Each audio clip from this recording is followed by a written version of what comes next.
Welcome to another episode of Behind the Dreamers. I'm Jennifer Loading, and we are talking to the achievers, the creators, the magic makers, and the dreamers. These are our friends, these are your friends, and they are living the extraordinary.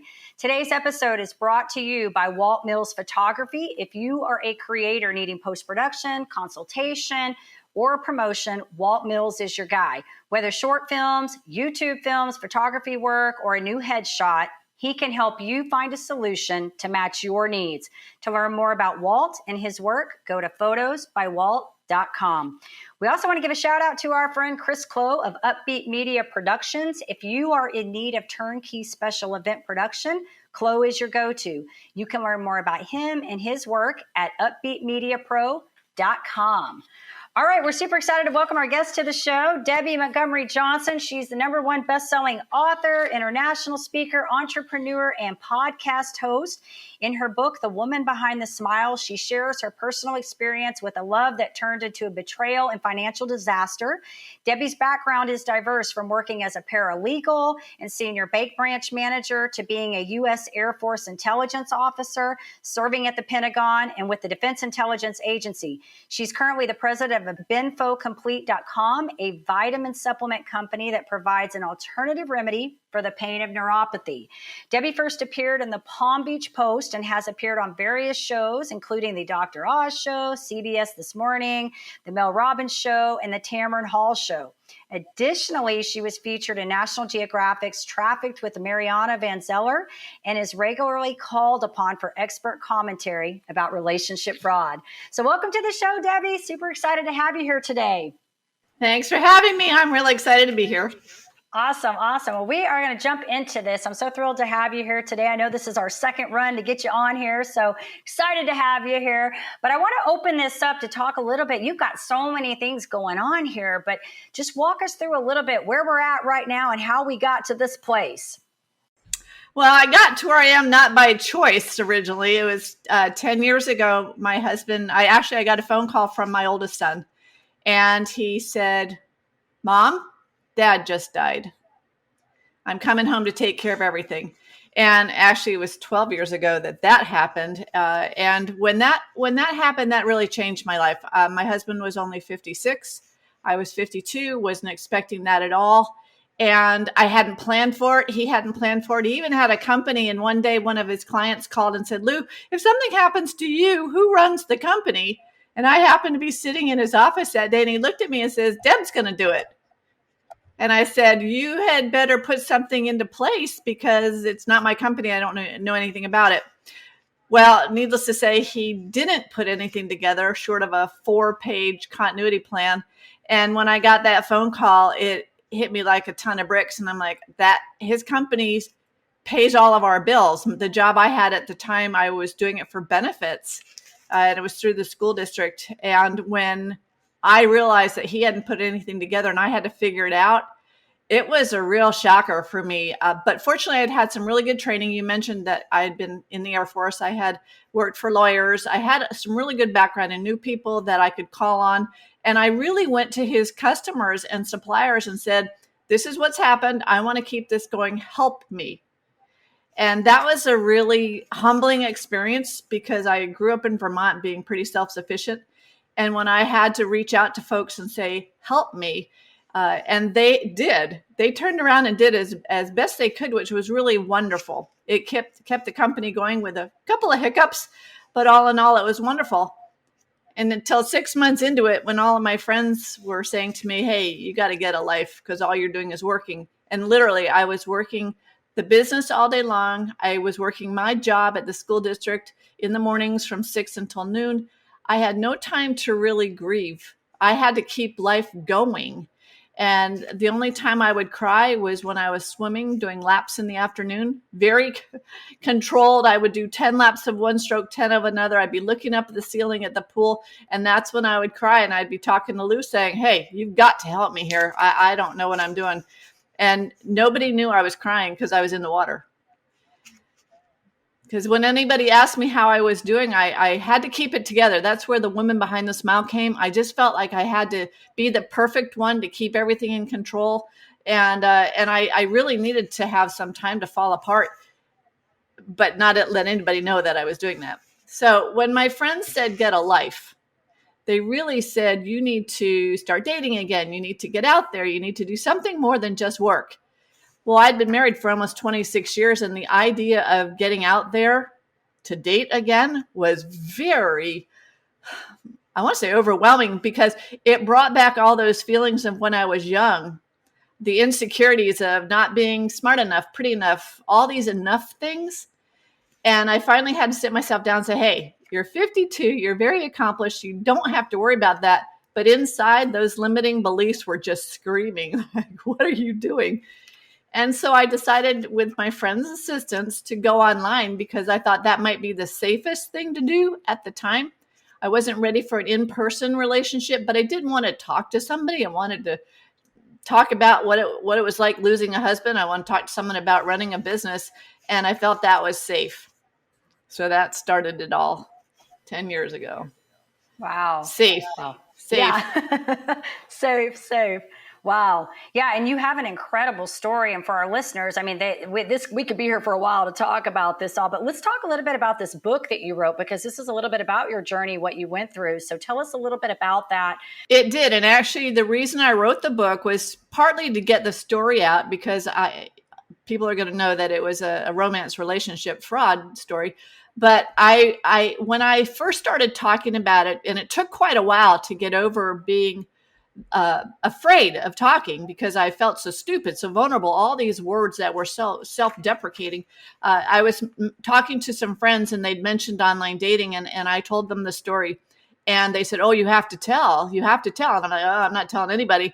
And one woman looked at me and she said, Deb, you have to tell what happened, because my mother was taken for $80,000 and she'll never tell that story. And over the course of lunch, I had 3 or 4 women come up and say, this happened to me. I was in a Ponzi scheme, not once, but twice. I was in a relationship with a man, and it turned out he had a family somewhere else. And all these women had these incredible stories of their trust being stolen from them, but no one would speak up.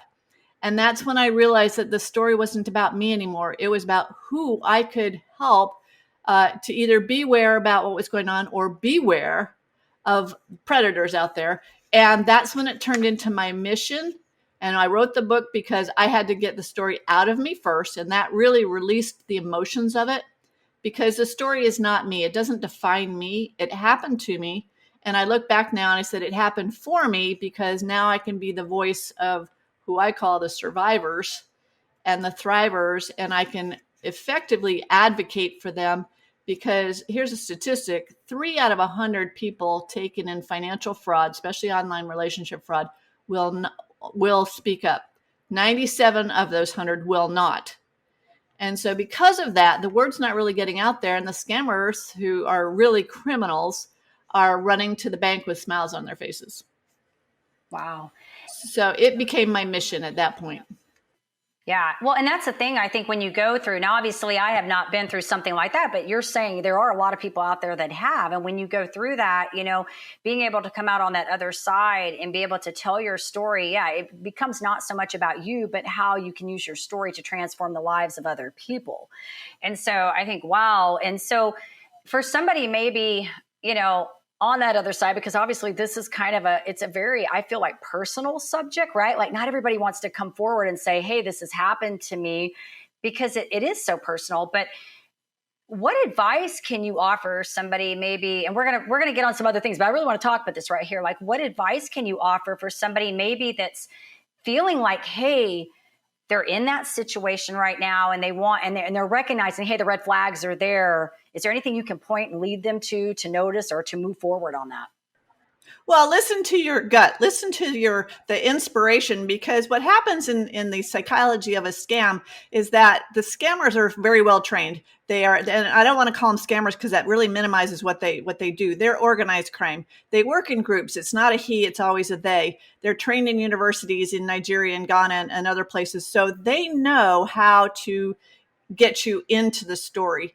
And there are no demographics that aren't caught by fraud. It's men, women, all age groups. In the relationship fraud, it typically is women over 50 who maybe have been divorced or widowed or have had a life-changing experience.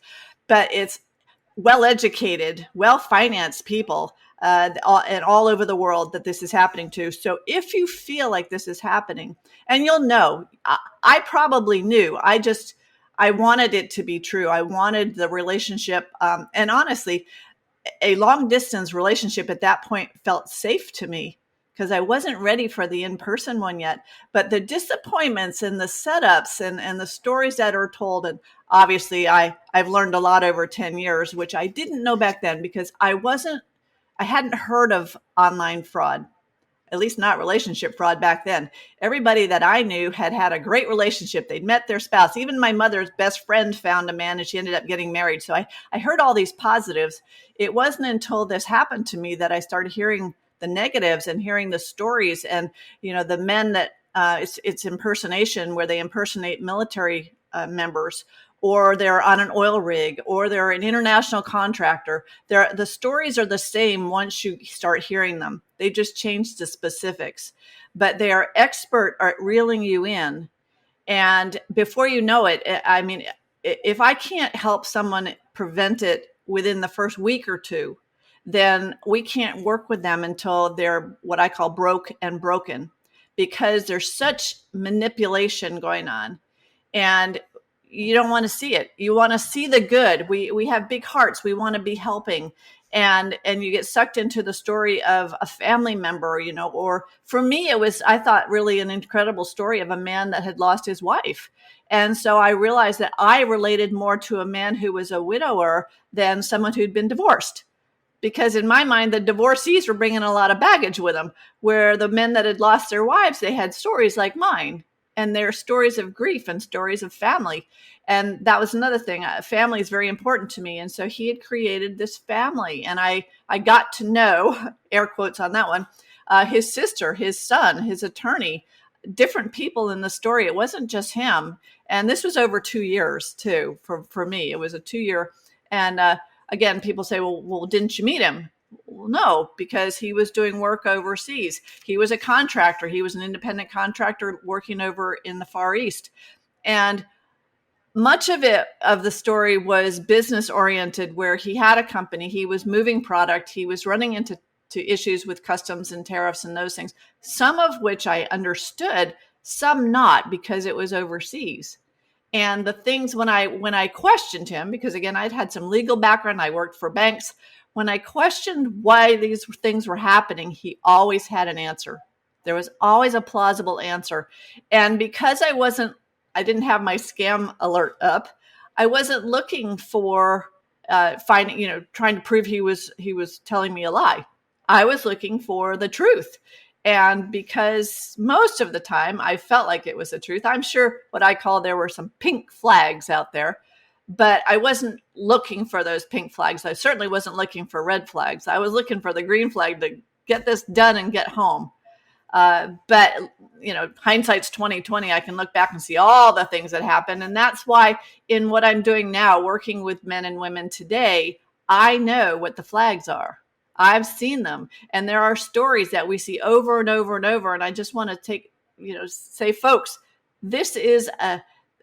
they are true experts at what they do. But here are the stories that they use, A, B, C, and D. Here are the things that you need to be asking, A, B, C, and D. Most people, when they're involved like that, even in a personal relationship, you don't want to start questioning because you like the feelings that you have, the feeling of being loved and appreciated.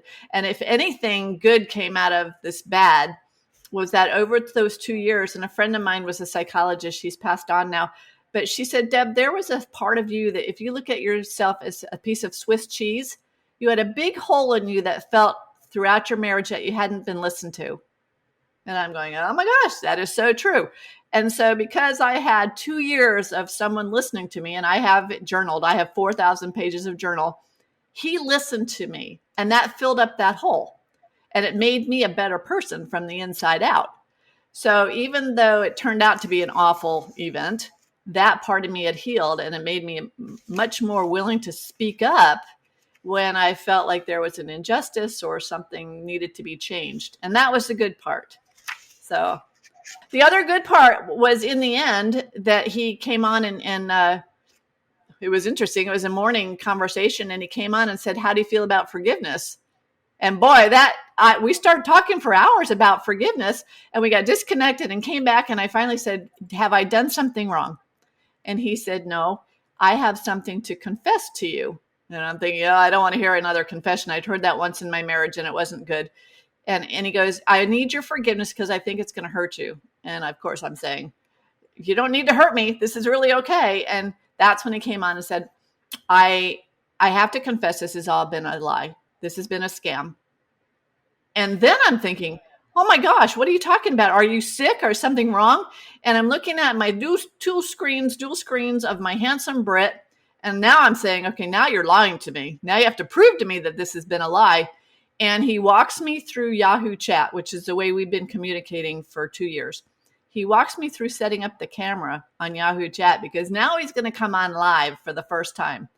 And I'm thinking I'm going to see my handsome Brit, and up pops a camera where I'm looking at a young man, dark hair, dark skin, dark eyed, with a big smile on his face. And I'm thinking, oh my gosh, what have I done? In an instant, this is my God moment. In an instant, the story got separated from my heart, from my mind. My intel background kicked in. I took a picture of him, and I'm thinking, okay, I watch a lot of the FBI shows. If I can keep him engaged, we can find him. Because he tells me he's from Nigeria and he lives in Lagos and his name is Joseph. It's not Dr. Eric Cole. And I'm getting all this information out of him thinking, okay, tomorrow I will turn him into the FBI, which I did. And the FBI turns around. Actually, I called my mom and dad and had them come over. And the FBI said, in Palm Beach County, more men than women get taken for over $1 million, but we'll never tell.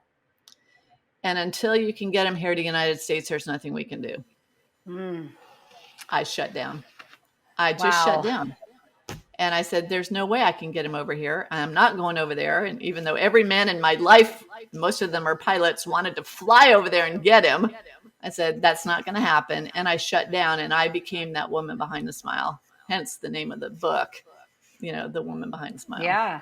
Wow. What a story. And I'm listening to you, and so many things that you said there, I just got chills on so many levels from this. I mean, and you think about it, because on some small scale, this is like huge, right? This is huge. And a lot of people go through this, but I think about like every day when we're on social media and you see all these fake accounts, and how you said, like, people don't know this stuff. Like, they don't know what they don't know, right? Like, once you've had something happen, then you're now aware of all the so-called red flags, right? Like, you see them. It's like now, I see these fake accounts come through on social media, and they do the same patterns every time. In fact, you start seeing the same photos, like the same profile pictures show up in different names, and like you're going, can this be true that this is like a decent person, or is this not? And then you're looking for the photo, trying to see, is that a catfish photo?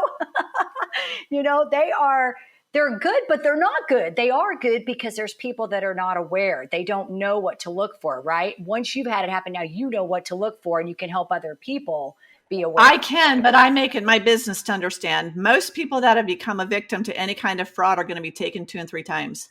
And the scammers know that. The scammers have billions and trillions of dollars. They are so far ahead of us technology-wise and education in this business-wise. If they could do for good what they do for bad, they would be phenomenal.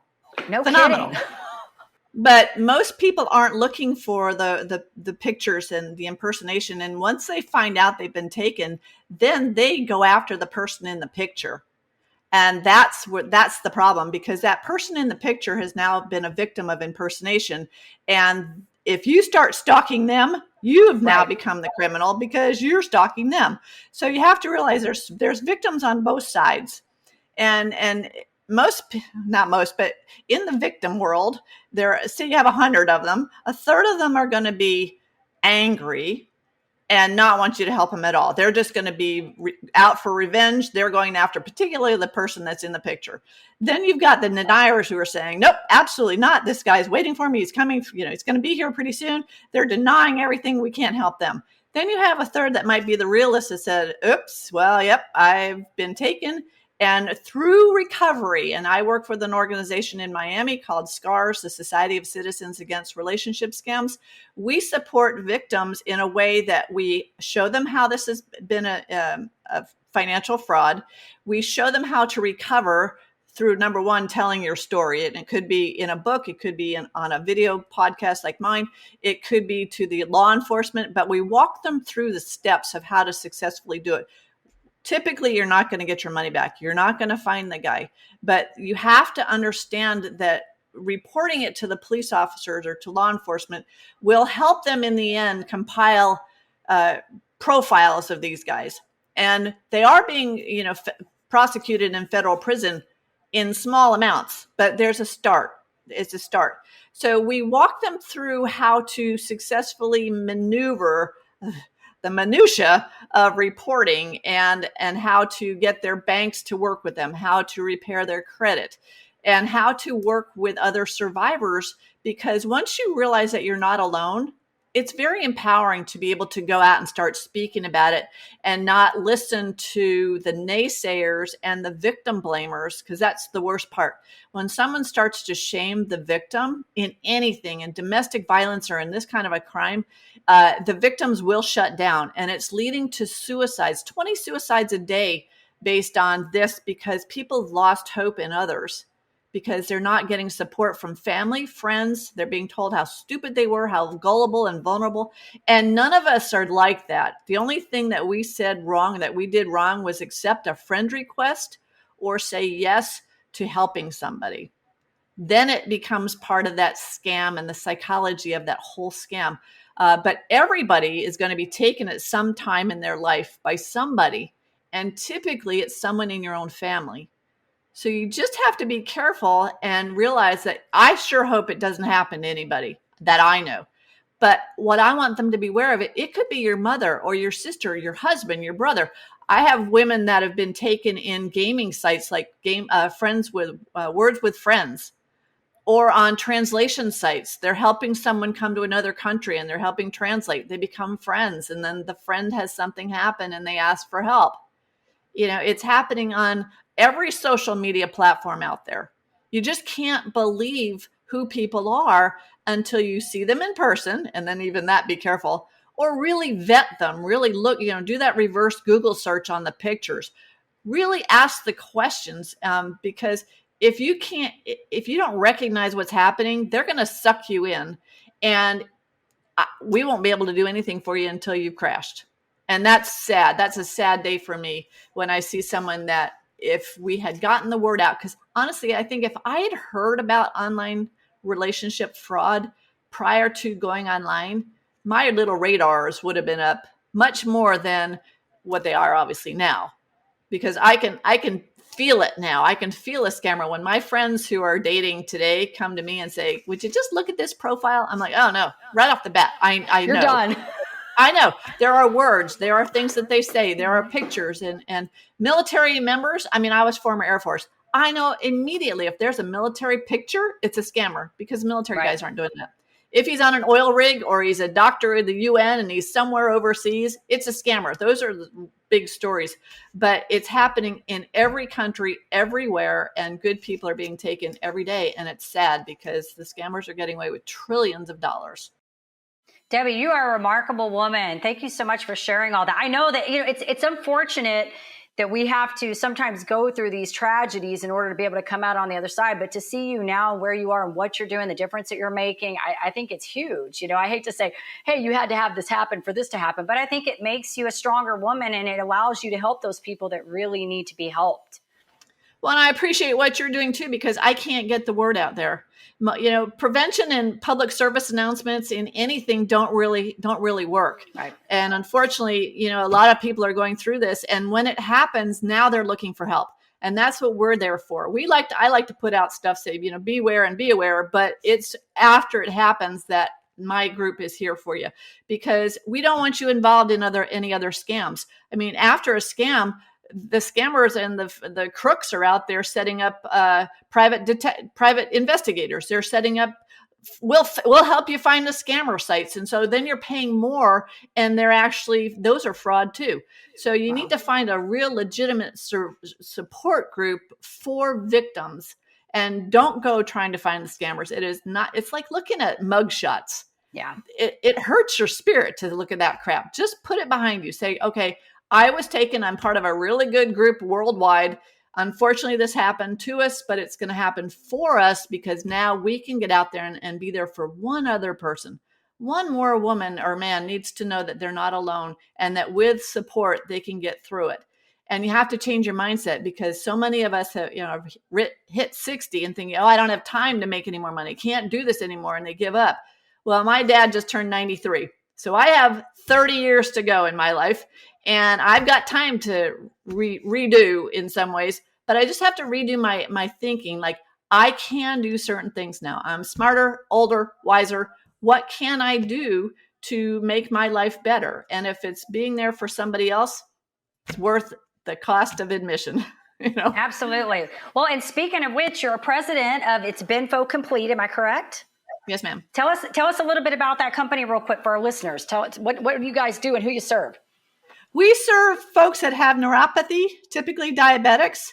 Neuropathy is the damage to your nerve endings, peripheral neuropathy in your hands and your feet. And we have a vitamin supplement called benfotiamine, which is a fat-soluble form of vitamin B1 that's been very effective in alleviating or reducing the pins and needles of neuropathy.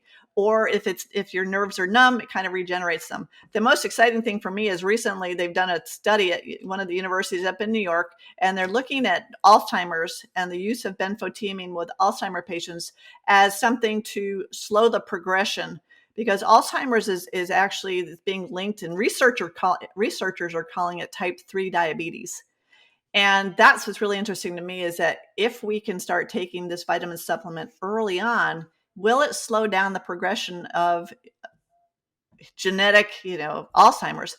My dad, like I said, is 93. My mom is 88. They've been taking our stuff for 20 years. And I don't know if they would have a predisposition to Alzheimer's or not, but boy, they are quick as a wit. And I find that it's not going to work for everybody, but if it works for you, and I don't like being on drugs, I'm not on any drugs. I like supplements. If it can help, then have at it. And that's what we do. It's benfocomplete.com.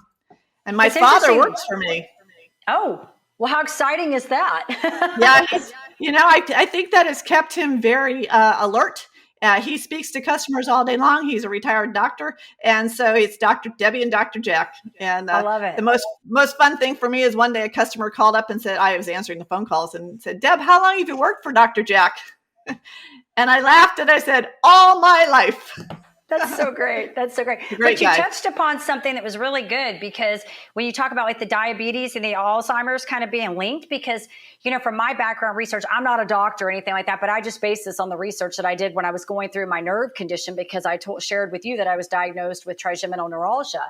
And I did worked with a lot of holistic practitioners and did a lot of research on inflammation in the body and how really, if you think about like diabetes, being linked to inflammation and Alzheimer's. And so you'll start seeing these connections with a lot of different things, really just kind of linking back to this inflammation. So I think you hit on something really good here. So I could definitely see that there could be some kind of connection there. And if it's working, I'm all for it. I'm like you. I don't like medicine.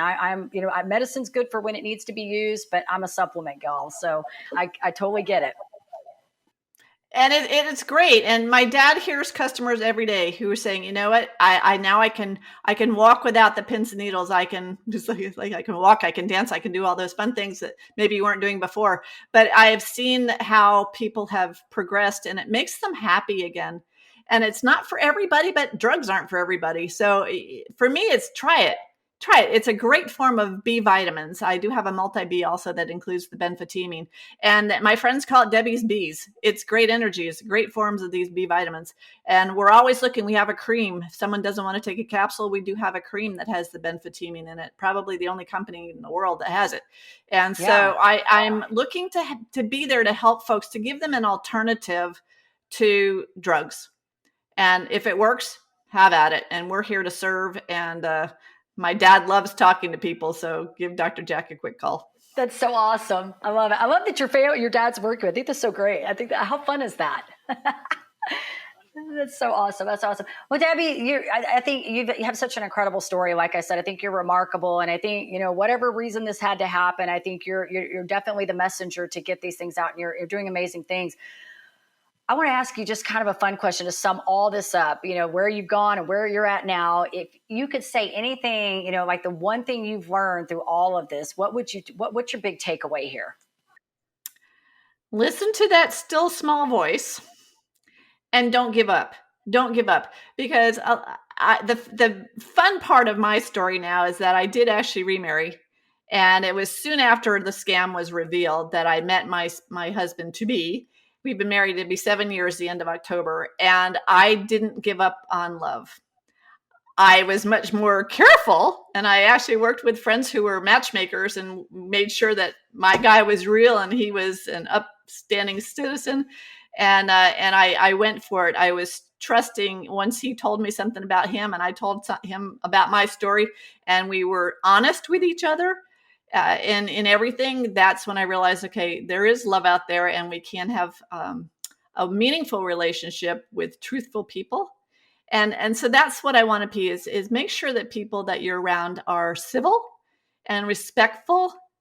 And the social media is full of those that aren't. So back off if you have to, take a pause and really look at the things that in life that make you truly happy.